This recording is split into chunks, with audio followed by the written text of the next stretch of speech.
Batter up. Rock and Chris, they're on the air. Yankees, Mets, they're everywhere. From the Bronx to Queens, the diamond gleams. MLB talk, the ultimate team. MLB is the place to be. Rock and Chris with the pitch you'll see. Swinging stats and stories fly. Baseball talk that's amplified.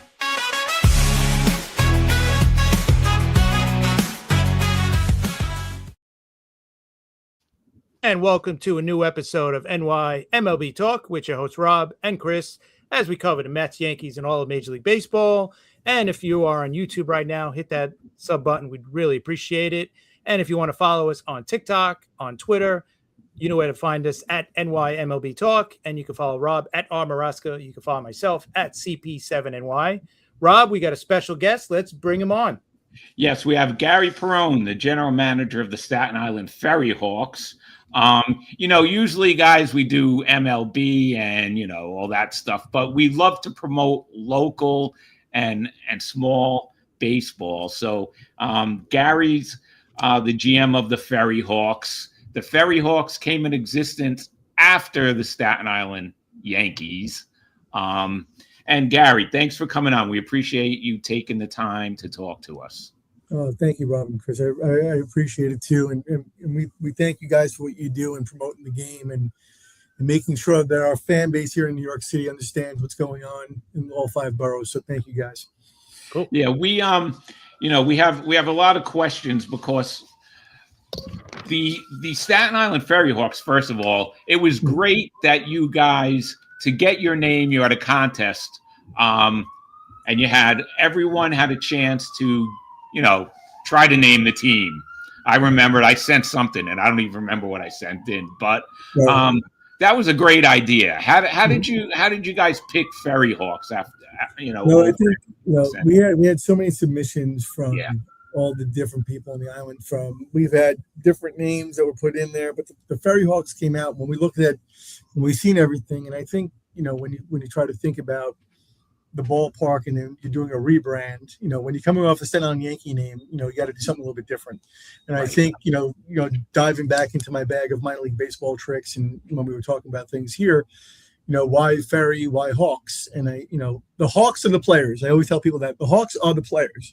Ferry Hawks is the name, but the reason why it's the Ferry Hawks is because we play by the ferry, and we want people to know where we're located too. So they understand, like when I was in Brooklyn, we were the Cyclones. Very simple. Where do they play? Coney Island. So putting that emphasis on where we are is a big thing. And especially coming off of when you had an affiliate here with a big brand name, you had to do something to kind of tie in everything. So even when you look at the colors of the team, and I can tell you guys about the colors of the team, which you guys would probably like, the colors of the team are represented about all the New York City teams that played here. So when you look at the Carolina blue, that Carolina blue represents the away Brooklyn Dodgers. You have the orange that represents the New York Giants and New York Mets. And then that rock gray look navy is the Yankees. So we've kind of tied in everybody possible for the New York City baseball fabric. And I've always said, since I've been working in professional, baseball now for my 25th season.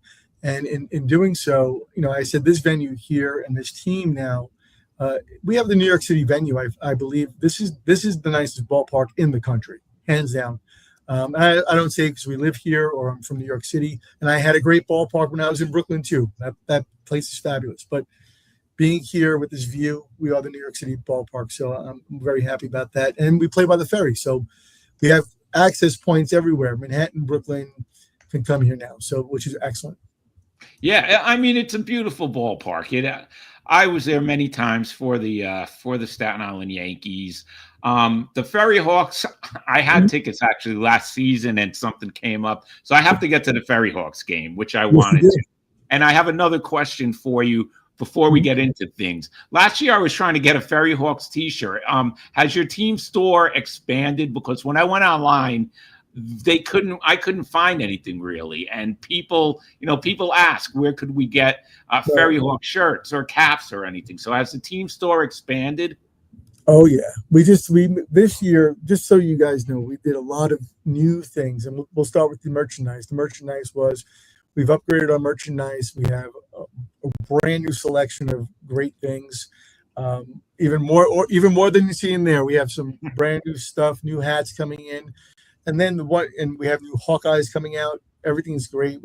I just seen it today when I walked in. All the quarter zips came in with the SI on them. So we have a lot of new cool looking merchandise coming out. And then on top of that, this year, we're going to have a lot of good alternate jerseys that we wear. Like our Gabagools jersey that we wore in the past. Like those are things that people love. And we have a couple of good ones for this year. So that's great. I can't wait to see the stuff because, like I said, last year I wanted to, and I told Chris I wanted to get a T-shirt and wear it on a couple of the shows, and I couldn't find it in the store. I couldn't find anything. We'll make sure you have one this year. That's for sure. Cool. Yes, I'm glad that you expanded. Definitely, Chris. Go ahead. You wanted to ask a question. No. Well, Gary, I mean, since we both grew up in Brooklyn. How did you give us your journey to baseball and to the Staten Island Ferry Hawks? I think Chris, when you growing up in Brooklyn, those who played baseball in Brooklyn and had the dream of I had the dream of being Bucky Dent once, and then I wanted to be Don Mattingly. That didn't work out, but I did play at Bishop Ford High School. Then later on went to St. Francis. Also realized when at that age that, maybe my talents weren't going to take me to the level where I, hope to be. Because that's the whole thing. We all think we can play until we can't. And that's the truth. And because it's a special talent. And these players, these athletes today are something special. It's a given talent. But for me, I've always, my passion has always been about the game of baseball, always since a kid. Playing on Bay 19th in Brooklyn and then playing in the parks in Brooklyn too. And then as we went along, as my career started going forward, I started coaching high school baseball in Brooklyn at Bishop Ford. And then about 2 years in, I created a program called the Long Ball Club, which was the first off-season training program for kids. And this is before the evolution of private training and travel teams and everything else, and that morphed into that. But that's how I started, and we had first started in Brooklyn at John Franco's Indoor Sports Center, and then we came to Staten Island, the Fun Station, and then we were in Queens. Before we knew it, we had 3 boroughs going, about 3,000 kids, getting up on a Saturday, Sunday morning, coming in, and we called it the Long Ball Club because there's a lot of kids who love baseball, the game, but some could play it, some can't. So we had everything for everybody. So we had partnerships with the Hall of Fame. So that kind of started everything, and then come in the minor league baseball teams into the area. And that's how things came about because Mr. Wilpon had noticed me working at John Franco's place, and being a Brooklyn guy and him building a Brooklyn place, it was fitting that I started my career there with them. So as director of community relations back in 2001, which I would say was probably the highlight of my entire career, was that first year. It was amazing.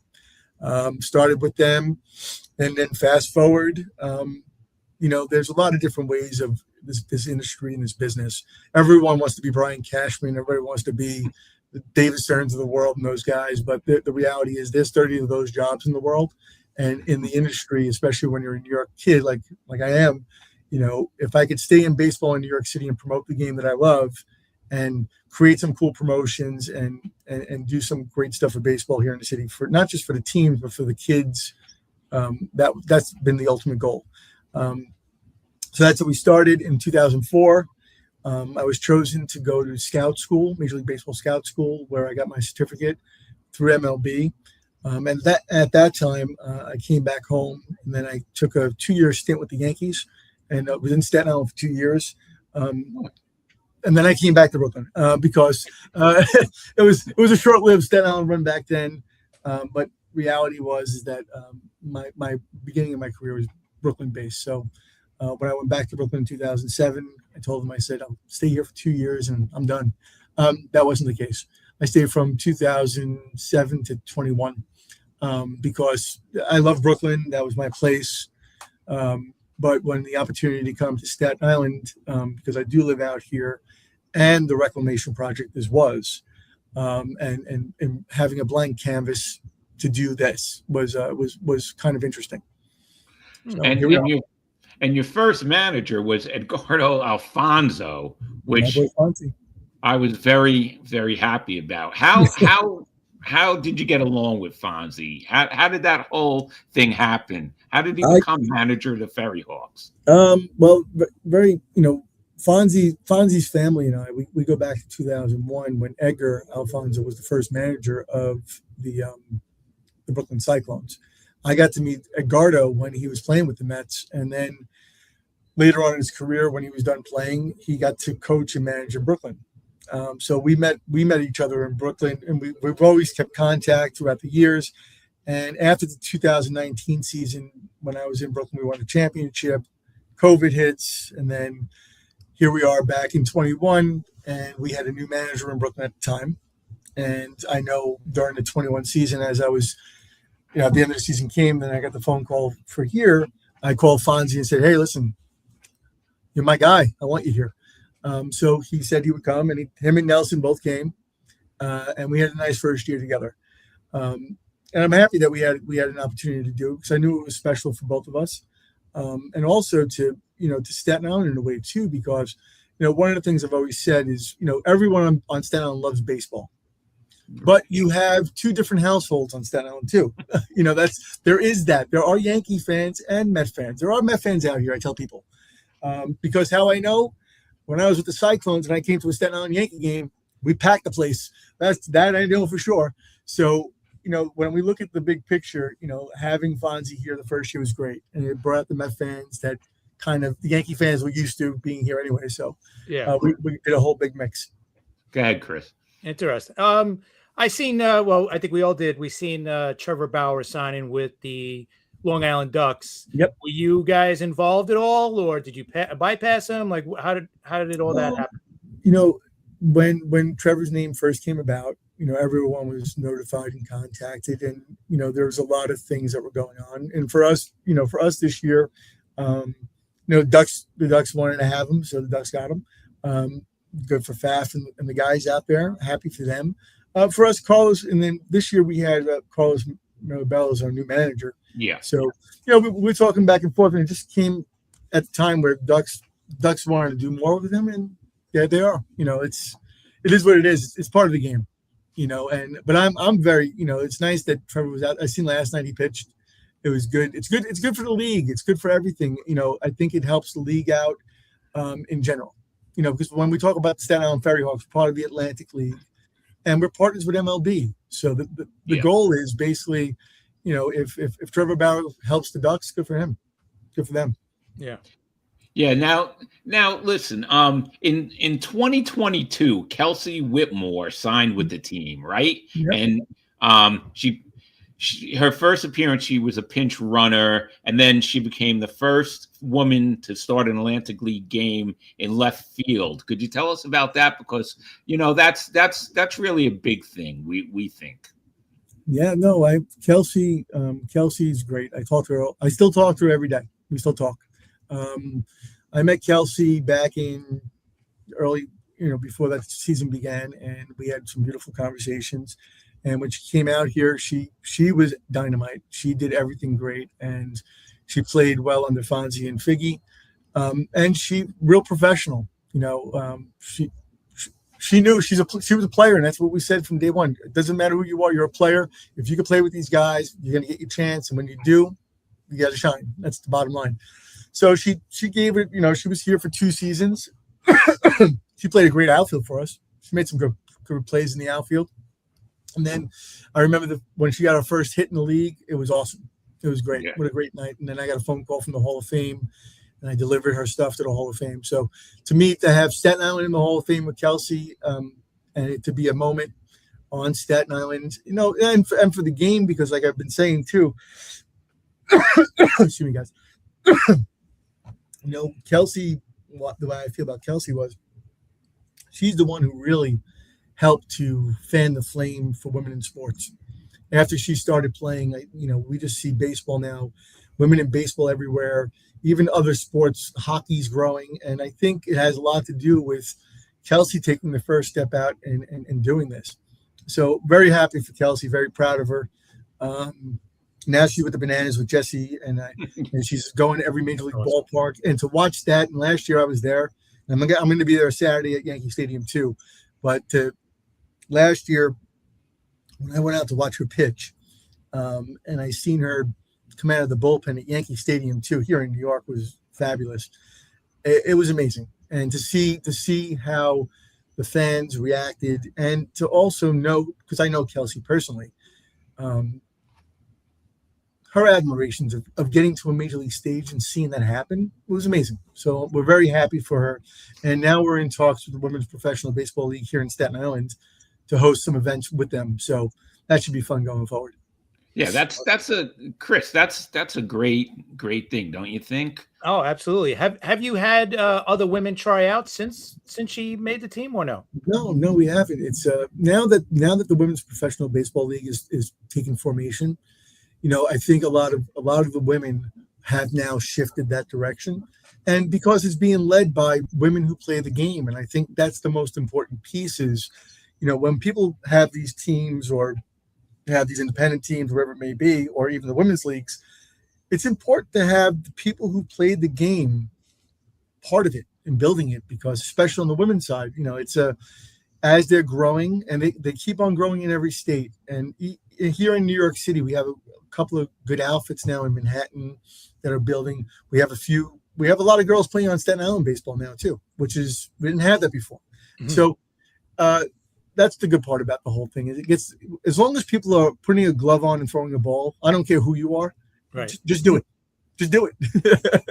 Absolutely. Now promoting the team, because basically, that's what we want to do. That's one of the reasons why we had you on. I saw something on the website. Can people watch the games now on the Home Team Network? What's that all about? Yeah, so we so the league itself, the Atlantic League, we have a Home Team Network is the network that we have our channel on. So the Atlantic League now has a channel called Dugout TV, and that's a dedicated channel for the league where you'll see the games, and then on non-game days you'll see content 24/7. So the league is building that for the first time. Last night was the first round of games, so that was pretty good. And what's great about this is that people get a chance to not only see the team here on Staten Island, but also to see them on the road. So, that's a good thing. So people can check in on friends and family, see how the team's doing. And I think for us, what we did this year was, if you became a season ticket holder, we gave you a free subscription to watch the Ferry Hawks every game this year. So, and then if those people don't want it, you can buy a daily pass. But I think it's a good value for everybody, especially if you're a big baseball fan and love Staten Island. You could watch the team all summer long. Yeah, I think that's a great deal, and I think it's great for the kids who play for the team too. That they're put out there and people could watch. Their friends could watch, their family could watch. I really think that's a good thing. Right. Go ahead, Chris. Yeah. Well, getting back to your team, what are some events you got coming up for the team? Do you have ticket packages? Oh yeah, you want people to know about? Of course. Just real quick before you mentioned them, I put up that QR code in the top left-hand corner, I think. If that goes directly to your ticket page, so they could see everything and they could buy whatever game and whatever else. Maybe you can explain it a little more.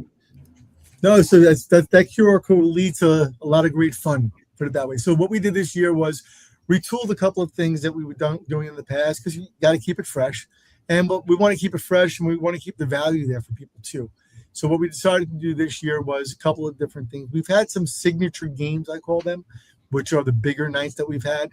So this year we've identified and said, we've had a lot of people who had interest in these days, but I want more people to come and experience them. So what we decided to do was to create the 5-game signature pack, which you get 5 games, 5 of our top games, which is Italian night, Irish night, I Love Staten Island Day, the Shaolin Hawks game, and our celebrations to the Wu-Tang Clan.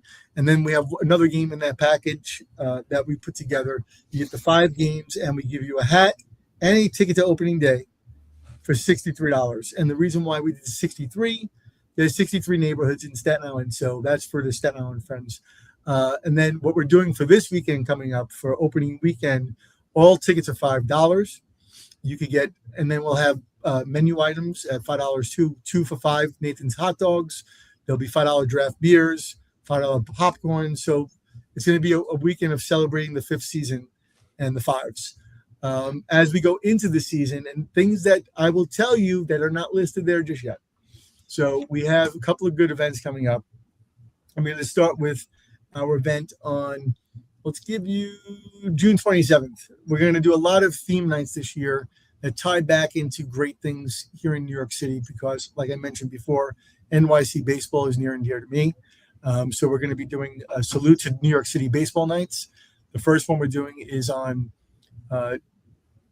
June 27th, is Saturday night with fireworks. There'll be a salute to the 80s. And for those Mets fans out there, there'll be a tribute to the 86 Mets. And we will have a guest appearance. So that will be on June 27th. On July 23rd, for my Yankee fans, we'll be doing the same thing. 90s night at the ballpark with a tribute to the 96 Yankees. And we will have Ken Davidoff, who wrote a book. He just wrote a book, and he'll be hosting a meet and greet with a Yankee player too. Yeah, Ken was on our show in the beginning of his book tour, so that's great. Kenny's a good friend for a very long time, so I'm happy to have Kenny with us. And then as we go along, we go into our Heritage Nights that we've done.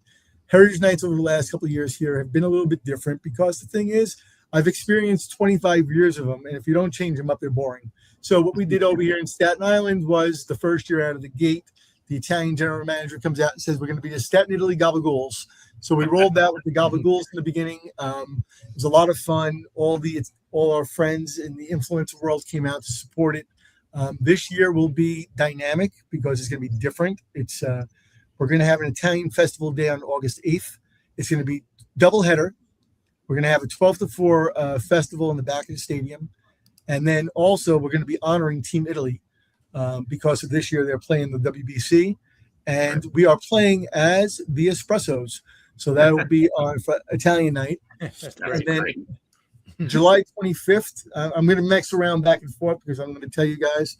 So July 25th, we have our Irish Heritage Night. And this year we will be playing once again as the Irish Goodbyes. Doesn't matter if you're not Irish. Everybody's done a goodbye when you go out. So we've all done it. So that's good. Our Jewish Heritage Night is shaping up well. We're going to have a doubleheader, and it's going to be on June 12th, I believe. Double check the calendar on that one. But we're going to be renaming the team to the Menches on Jewish Heritage Night. So we have a lot of cool little nights for our theme nights. Fireworks every Saturday beginning in June. So as we go along, you'll see all this great stuff. And if people need more information, as you know, Chris, you mentioned the QR code's right there. And then you go to the website, ferryhawks.com. Or you can reach out to me and just email me, Gary at Ferryhawks. I'll get back to you.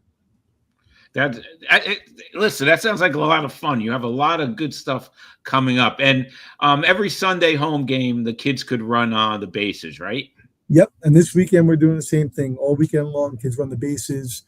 I believe on Sunday, I think we've decided that if the weather's nice, we'll let everybody run the bases. So why not? That's why we're here to have some fun. There you go. Great. And Joe Dell, you're right. $5 beer should pack the place, really. Yeah, I would say so. You get two hot dogs and a beer for $10. Can't beat that. Where are you going to get that, really? Exactly. You can't get that anywhere, especially in New York. But I will say the other things we are working on, and you'll see more as the next couple of weeks we roll it out. We have a new lighting system in the ballpark, which is really cool. We played around with it last night, where it lights up. Lights flash and they spin. It's awesome. It's like Citi Field and Yankee Stadium, so it's really cool. So we have that new feature at the ballpark. We built a brand new left field area where there'll be more activations for kids. And as we go along, the other theme nights we're working on is New Hawk City. You're going to see a lot of that this year. What New Hawk City is our tourism piece.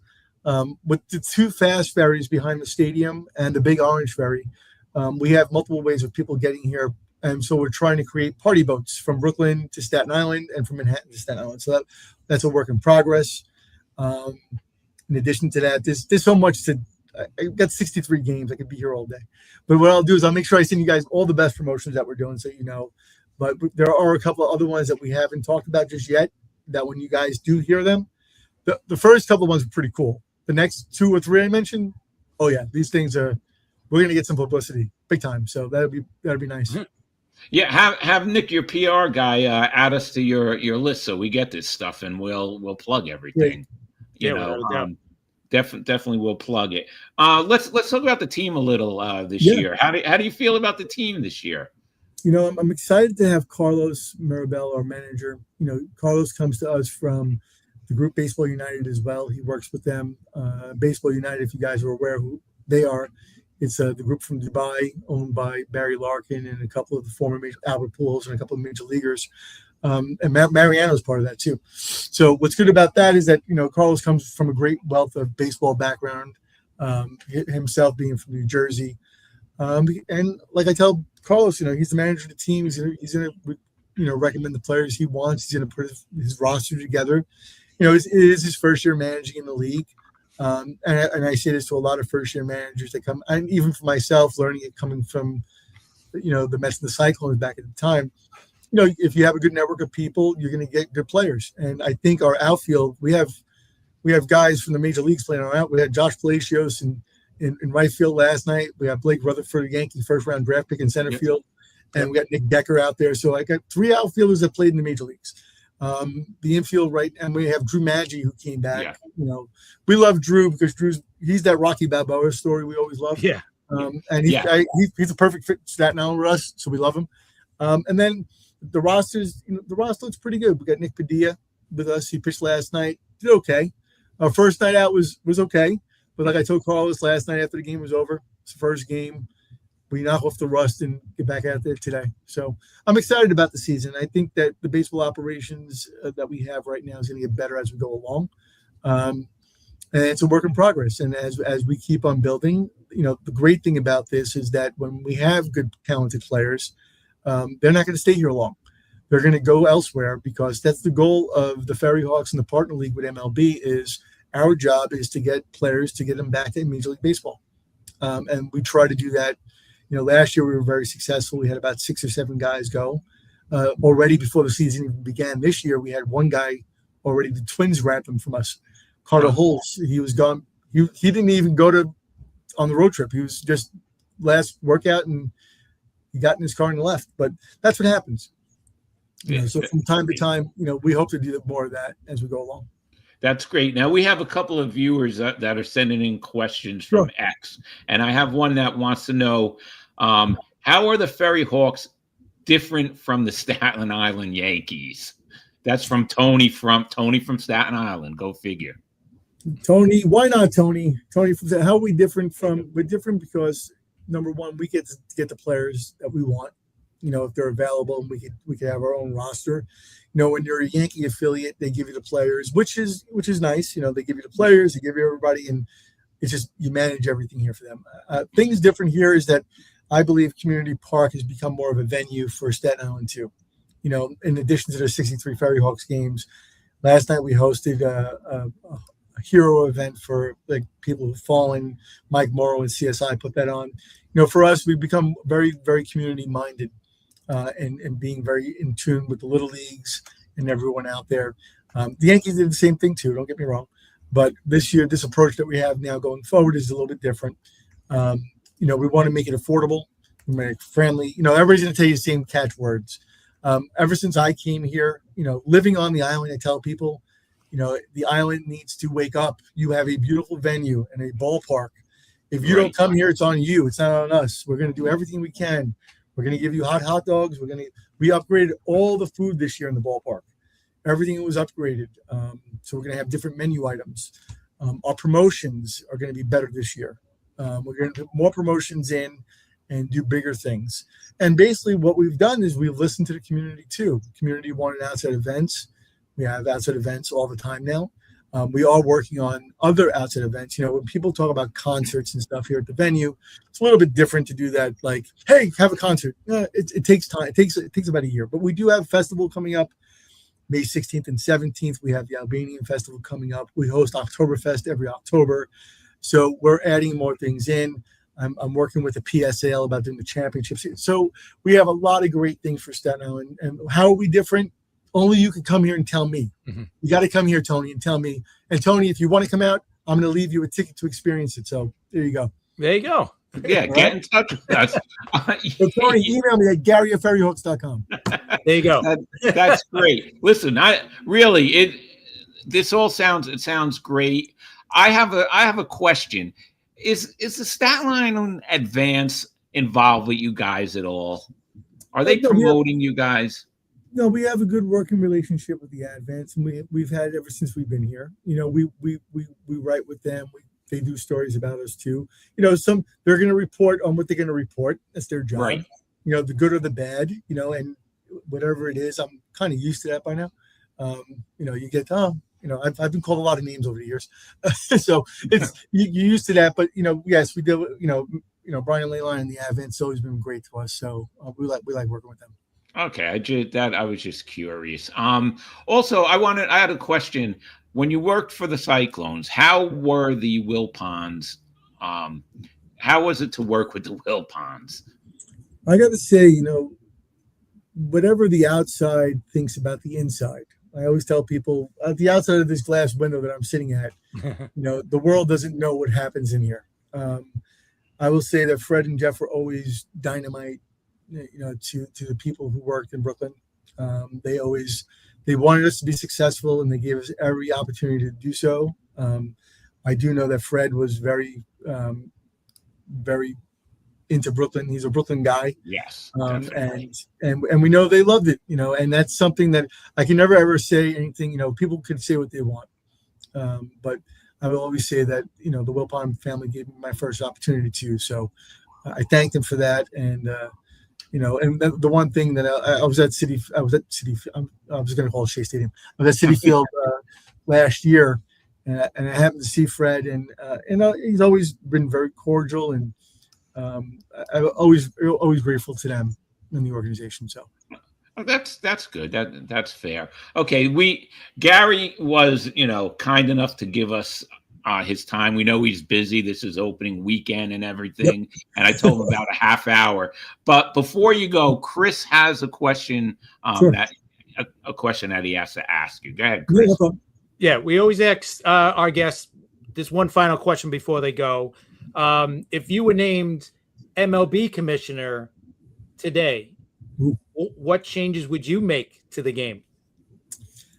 What changes would I make to the game? I would stop making changes right about now. I would stop making the changes. We don't need to make any more. I think we've went to the point of, getting it down to a point where the ABS system seems to be working and people are engaged with it. So that worked out well. I think, the more you continue tinkering with it, I don't think there's any much more you could do. I think getting the game times down was great. The pace of play was good. For the baseball purists, us who grew up in this in New York City with baseball, I always said, "Oh, that'll never happen when I get older," but it did. We watched it happen to us. So it's, I think for the game itself, look, the game has become Broadway. We're looking at Broadway. We're looking at entertainment. We're looking at the way things are today in society. So whatever's going on at the MLB world right now, they're just staying in tune to the way society is. As long as the players, the one thing I hope MLB does is, having players stay with a team a little bit longer than they are now.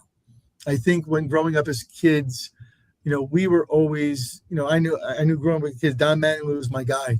Donnie Baseball was my guy, and me too. And then the Mets. And with the Mets, there was, Straw and Doc and Gary. Those are the guys we all grew up with, and we loved them because they were here for more than 2 or 3 years. Right. And I think that, when we're seeing contracts the way they are, and that's why next year is going to be interesting to see what happens. Yeah. But, I think that if we all promote the game properly and we understand, I've always had a motto, and I've always felt this way since I've been working in the game. If we put money in front of the game and kids, then you lose it. And I think that MLB is, I think they've realized to themselves that, they're in a good space right now. A lot of content being created around the game. MLB is doing tremendous work throughout, licensing everywhere. So, as it's just a matter of, it's a matter of the people. It's us, it's the communities and the people who work in the organizations.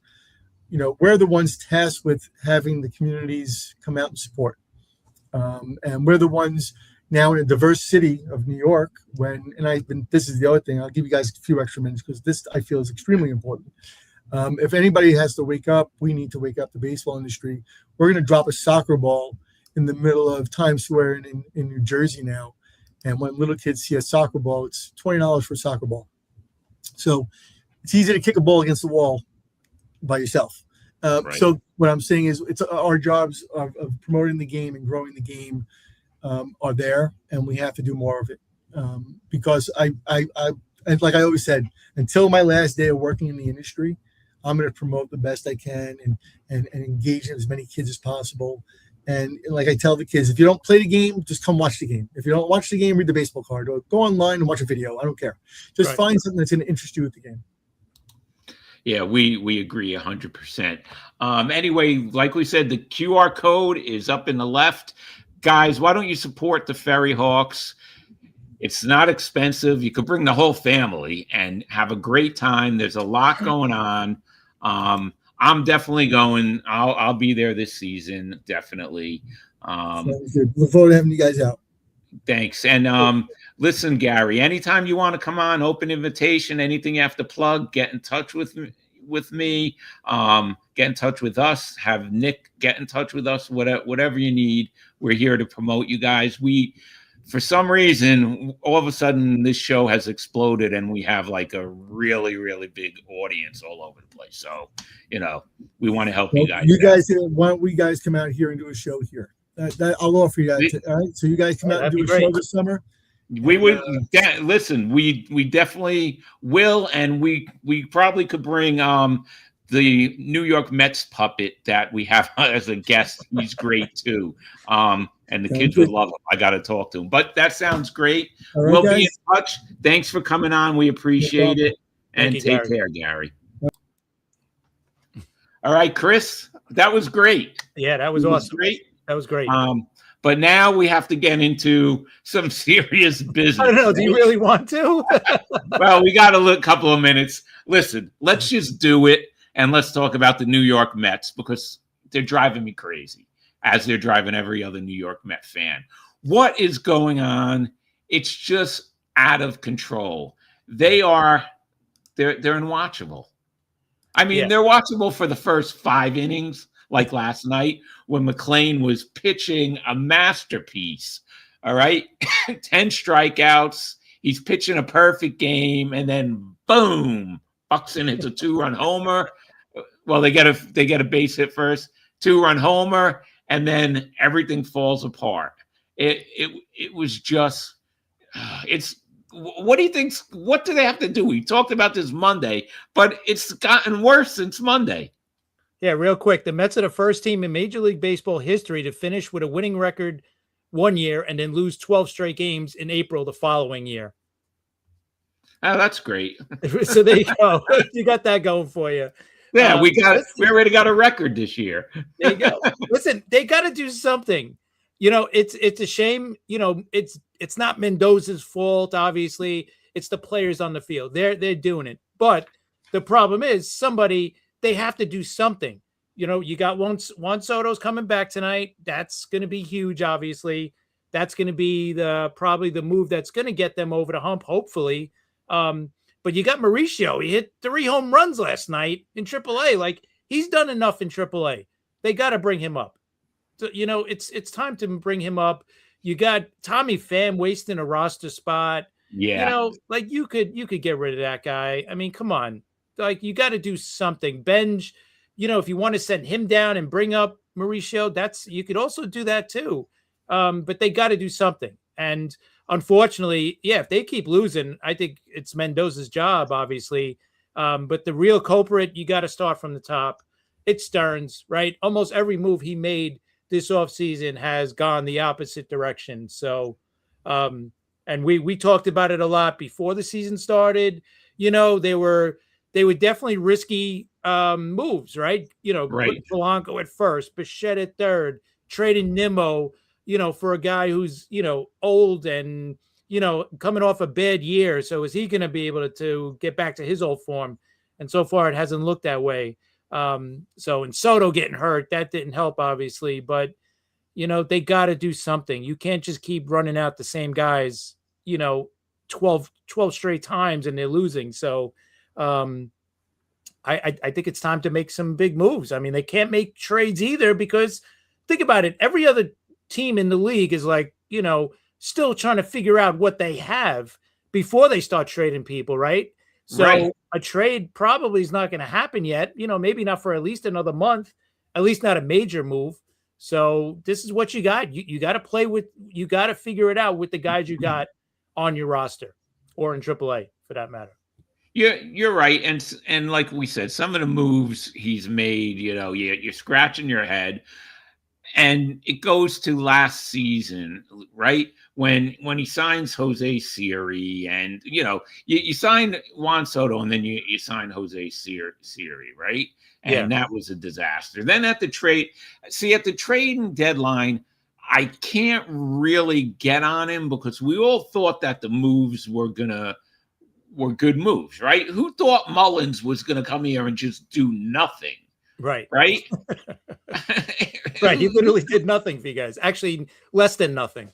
He did less than nothing. Hensley, who thought he was, all of a sudden now, he goes to Baltimore and he's a little better. But who thought he was gonna, turn out like that? Awful. Horrible. All right. One other move that we have to get on him for last year was Frankie Montas. What was he thinking about that?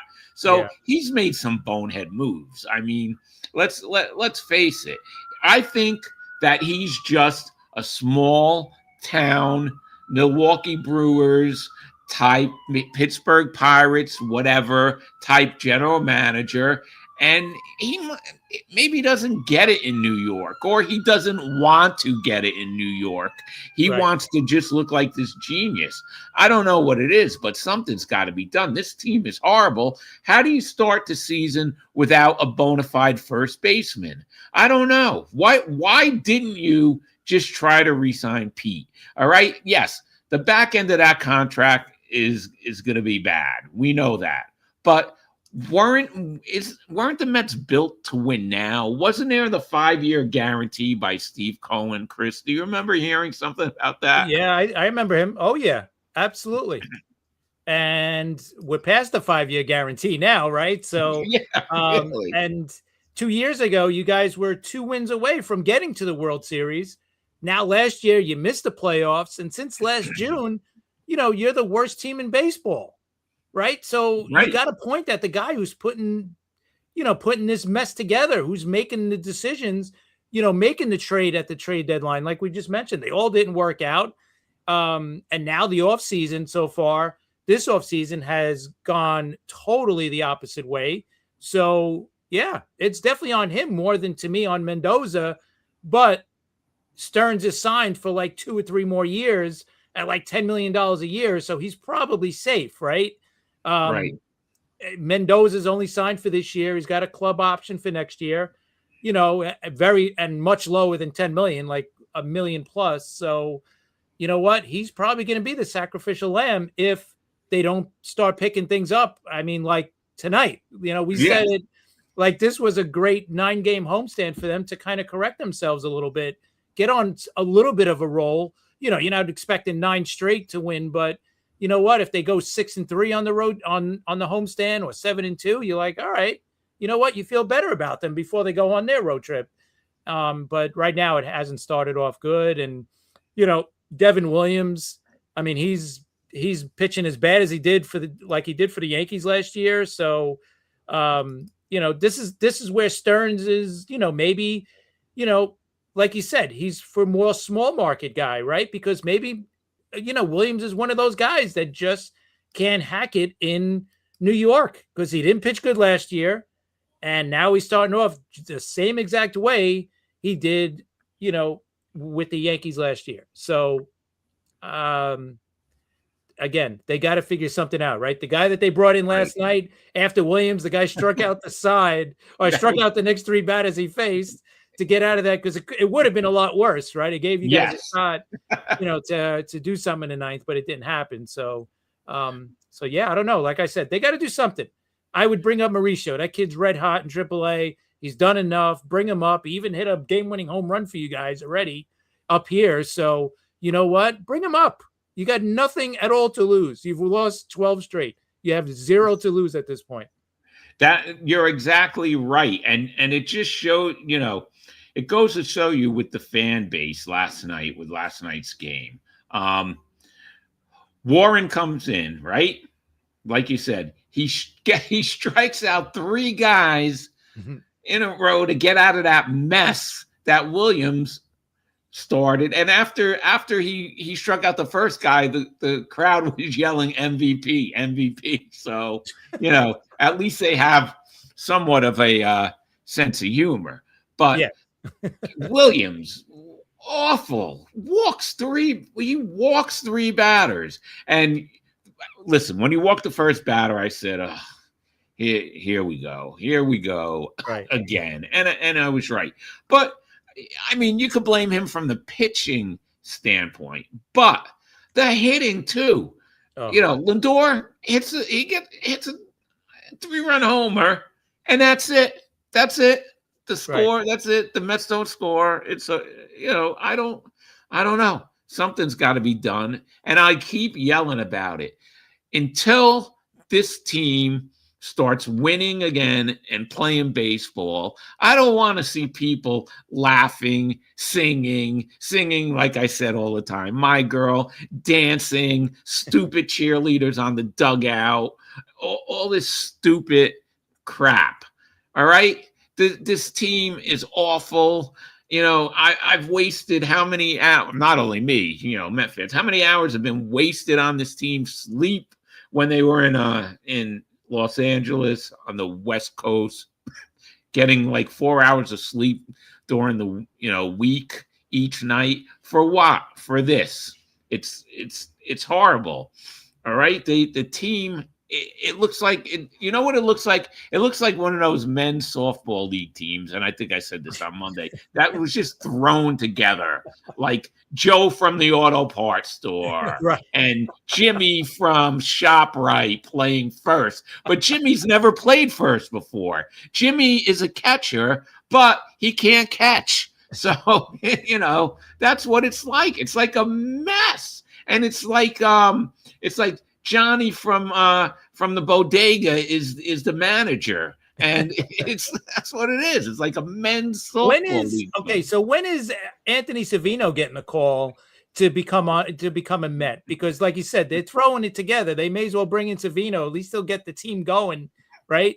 Because we've seen it. He broke his internet the last time he was on here. Yeah, his internet broke while he was on. That's how crazy he was. I can't imagine how upset he is now. So. Thank God he's not on, because he'd probably break our internet as well. I don't listen. Yeah, I mean, they got to figure it out, man. They cannot, with the second highest payroll in baseball, you cannot miss the playoffs again. Like, it starts now. Like, forget about it. I don't want to hear, well, it's early. Yeah, there are 40 games left. Yeah, we get it. But you know what? You got to start winning games. You can't keep on. And the lucky thing is you got the Phillies playing bad. Yep. All right, the Marlins are, but they're still below 500. The Nationals, are probably going to lose 100 games. So you don't have to worry about them. The Braves, yeah, I mean, but they got bad news yesterday, right? Their closer is out for a while. So you know what? The Mets are lucky that they're still alive. Right. Like the Braves haven't ran off 9-10 or something to really bury them. So they got to wake up and start winning games, because you're going to go by the end of May. It'll be, 20 games out already. Right. And then it's going to be like, oh, now it's too late. Right. So now you got to start winning games now. Like, they got to get the team together. Whoever, like we mentioned before, there's no captain, but you know what? Lindor's got to get the team together. Players only meeting, hash out whatever they got to hash out. If anybody's upset with each other, if it's a political thing, like they said it was last year, whatever it is, figure it out, and settle it and get back on the field and play baseball, right? Just have fun, and just like, you can't change the 12-game losing streak. It's happened. It's done. Whatever. Worry about tonight. It starts tonight. You got Juan Soto back. No excuses. It's time to get back to winning games, and it has to start tonight. Yeah, well, maybe Lindor will walk again. now that Soto's back. Well, he You hit know, a 3-run homer last night, so that was great. Yeah. But that's Yeah. it. That was it on the offense. Like, what the hell? That's what I said. I mean, that was it. That's it. Offense. That's all. You know, the Mets are not going to win right now with 3-run homer. Like a couple weeks ago, yeah, because their pitching was really good. But now everything's falling apart. And the Mets right now, offensively, they're last in on-base percentage, last in slugging, and last in OPS. Listen, that if they want to hear it, last night the boos were loud. Let me tell you, everybody was getting booed last night, except when that kid came in and struck out, you know, the 3 twins. He was the only one who really got any cheers. I mean, it's just a mess. And you're right, they got to do something because, like I always said, it's getting late fast. I don't want to hear about it. You're right, they're lucky. They're lucky that the Phillies are doing horrible and, you know, everyone else isn't playing that great, but they should be pouncing on them. They should be ahead, not in last place with the worst record in baseball, by the way, because the Royals won. So right now the Mets have the worst record in baseball. Think about that. I mean, they could have spent that money on something else and still lost. You know, it's ridiculous, Chris. Yeah. It is. It's getting to be embarrassing because you're going back to last year. Like I said, since last June, like this is not a 12-game losing streak. This goes back to June. That how bad this team is playing. So they got to change something up. And unfortunately, it might end up being Mendoza's job, right? I mean, because they got to do something. And Stearns ain't going nowhere. And like I said, a big trade is not going to happen yet.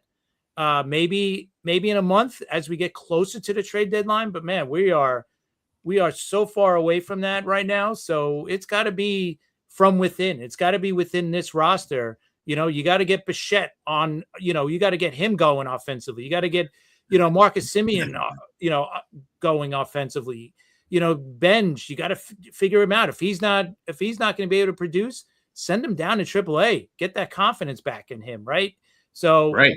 Something's got to happen. Yeah, something's got to happen really fast because you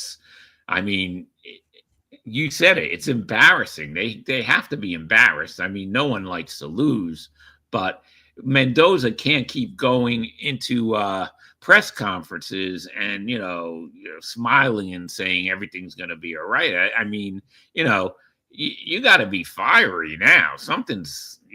You got to change your tune because it's getting ridiculous.